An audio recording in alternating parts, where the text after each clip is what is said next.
सुप्रभात परिवार और दोस्तों। आज शनिवार 6 दिसंबर 2025 है। हम सप्ताहांत पर पहुंच गए हैं। कई लोगों के लिए यह आराम का दिन है, लेकिन वित्त और पेंशन की दुनिया में आराम एक ऐसा विलासिता लग्जरी है जिसे हम अच्छी तरह से सूचित हुए बिना वहन नहीं कर सकते। आज मेरे पास आपकी जेब और आपकी उम्मीद की रक्षा के लिए डिजाइन किया गया एक कार्यक्रम है। पिछले 24 घंटों में ऐसी खबरें चल रही हैं जो चमत्कारी से लेकर चिंताजनक तक हैं। आज मेरा काम आपके लिए सच्चाई का फिल्टर बनना है। हमारे पास 3 प्रमुख कहानियां हैं। 5000 रुपये का भ्रम, इंटरनेट पर एक अफवाह जंगल की आग की तरह फैल रही है कि बुजुर्गों की पेंशन बढ़कर 5000 रुपये हो गई है। क्या यह सच है? मैं आपको बताऊंगा कि आज आप जो पढ़ते हैं उस पर आपको बहुत सावधान रहने की आवश्यकता क्यों है। हरियाणा में जीत। हरियाणा राज्य ने यूपीएस को वैध बनाने के लिए एक बड़ा कदम उठाया है। ग्रेच्युटी के उन लाभों को बढ़ाया है जो पहले केवल पुरानी योजना के लिए थे। यदि आप राज्य कर्मचारी हैं तो यह शुद्ध पैसा है। गणितीय भूल भुलैया।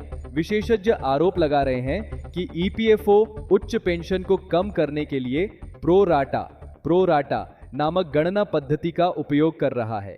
मैं आपको इस गणितीय जाल के बारे में समझाऊंगा जो लोगों को अदालत में वापस जाने के लिए मजबूर कर रहा है। अपनी चाय लीजिए, अपनी पसंदीदा कुर्सी पर बैठ जाइए और चलिए साथ में बारीक शर्तें, फाइन प्रिंट पढ़ते हैं। मैं अरिकेश वेराक हूं और ये वो बातें हैं जो आपको आज जाननी चाहिए।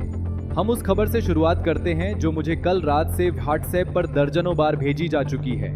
हेडलाइन बहुत आकर्षक है। सरकार ने वरिष्ठ नागरिकों के लिए पेंशन बढ़ाकर 5000 रुपये मासिक की।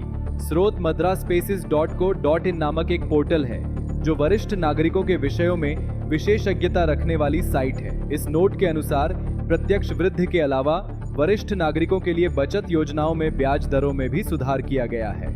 अरिकेश का रियलिटी चेक। दोस्तों, मैं बहुत स्पष्ट होना चाहता हूं क्योंकि मैं नहीं चाहता कि कोई आपकी भावनाओं के साथ खेले।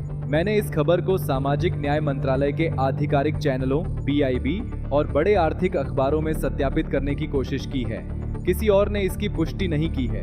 वास्तव में मूल स्रोत में गहराई से जाने की कोशिश करने पर पेज तकनीकी त्रुटियां एरर 403 दिखा रहा है। इसका क्या मतलब है? हम उस चीज का सामना कर रहे हैं जिसे मैं इच्छा समाचार विशफुल न्यूज कहता हूं। हम सभी चाहते हैं कि पेंशन बढ़कर 5000 रुपये हो जाए। हम जानते हैं कि केंद्रीय योजना के मौजूदा 200 या 500 रुपये अपर्याप्त हैं, लेकिन जब तक हम सरकार की कोई आधिकारिक अधिसूचना, ऑफिशियल नोटिफिकेशन या द टाइम्स ऑफ इंडिया या NDTV जैसे राष्ट्रीय मीडिया में पुष्टि नहीं देखते, हमें इसे एक अपुष्ट अफवाह मानना चाहिए। खतरा। इन खबरों का खतरा यह है कि आप उस पैसे के भरोसे अपने खर्चों की योजना बना लें। अरे, अगले महीने 5000 आने वाले हैं, 5000 इसलिए मैं आज कर्ज ले सकता हूं। ऐसा मत करो।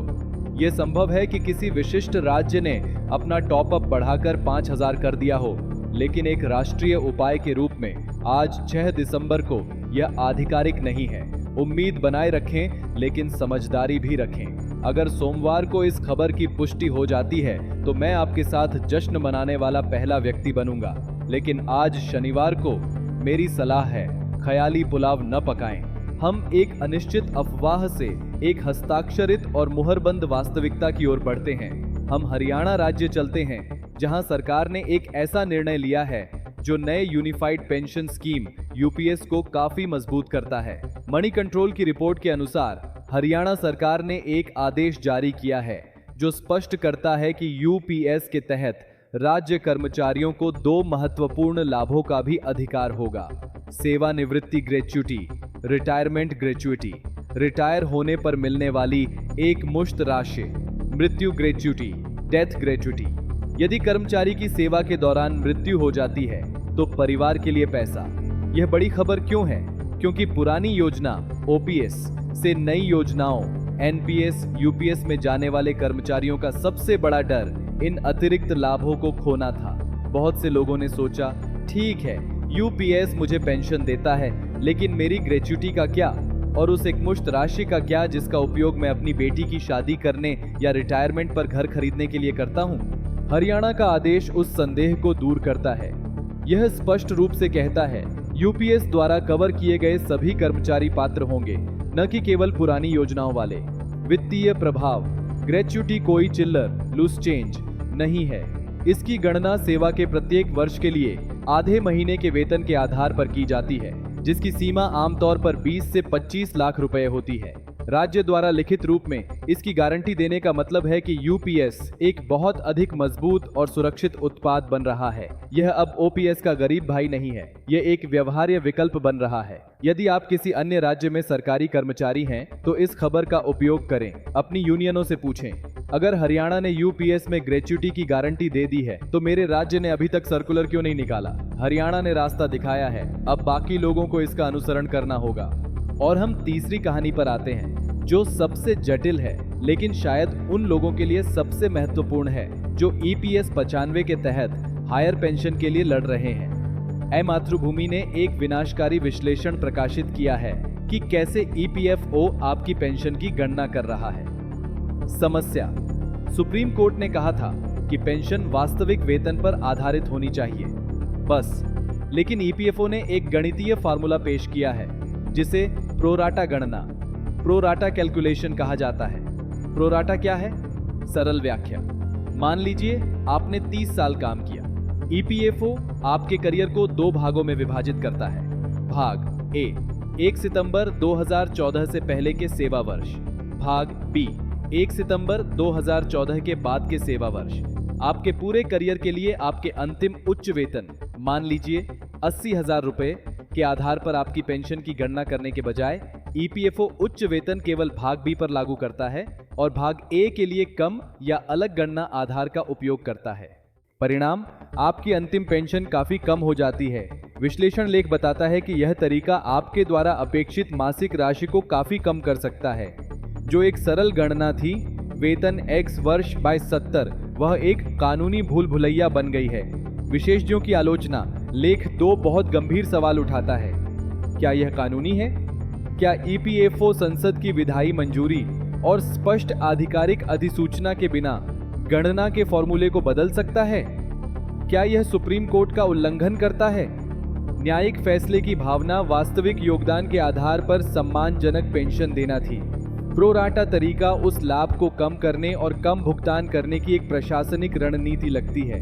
नतीजा, दुर्भाग्य से इसका मतलब है कि लड़ाई खत्म नहीं हुई है। लेख का तर्क है कि कई लोगों को इस गणना को चुनौती देने के लिए अदालत में वापस जाना पड़ रहा है। उन्हें अपनी पेंशन के आदेश पीपीओ उन आंकड़ों से बहुत कम राशि के साथ मिल रहे हैं जो उनके कैलकुलेटर ने बताए थे, और ईपीएफओ का एकमात्र जवाब है, हमने प्रोराटा लागू किया है। शनिवार की मेरी सलाह, यदि आपको अपनी हायर पेंशन की गणना मिल गई है और संख्या कम लगती है, तो इसे आंख बंद करके स्वीकार न करें। विवरण ब्रेकडाउन में देखें कि क्या उन्होंने प्रोराटा आधार लागू किया है। यदि ऐसा है तो जान लें कि पेंशन भोगियों के समूह विशेष रूप से इस फॉर्मूले के खिलाफ लड़ने के लिए संगठित हो रहे हैं। किसी विशेषज्ञ या अपनी यूनियन से सलाह लिए बिना अपनी सहमति पर हस्ताक्षर न करें। यह आपका पैसा है और गणित का उपयोग आपके अधिकार चुराने के लिए नहीं किया जाना चाहिए। दोस्तों, यह शनिवार 6 दिसंबर हमें वित्तीय शिक्षा के 3 सबक देता है। सत्यापन, वेरिफिकेशन। आधिकारिक मुहर देखने तक 5,000 रुपए की वायरल हेडलाइंस पर विश्वास न करें। गलत सूचना हमारी जरूरत के साथ खेलती है। तुलना, कंपैरिजन। हरियाणा का मामला हमें दिखाता है कि अगर इसमें ग्रेच्युटी शामिल है तो यूपीएस अच्छा हो सकता है। हमेशा पूर्ण लाभों की तुलना करें। विवरण पर ध्यान, अटेंशन टू डिटेल। ईपीएफओ का प्रोराटा तरीका एक चेतावनी है। पेंशन में गणना का फॉर्मूला उतना ही महत्वपूर्ण है जितना कि वह पैसा जो आपने योगदान दिया था। आराम करने के लिए सप्ताहांत का लाभ उठाएं, लेकिन एक आंख खुली रखें। अगला सप्ताह तीव्र होने का वादा करता है, दिल्ली में मार्च के नतीजों और बजट के बारे में अधिक विवरण के साथ। इस भूल भुलैया में मुझे अपना मार्गदर्शक बनने की अनुमति देने के लिए धन्यवाद। मैं अरिकेश वेराक हूँ। अपने स्वास्थ्य और अपनी संपत्ति का ख्याल रखें। शुभ सप्ताहांत।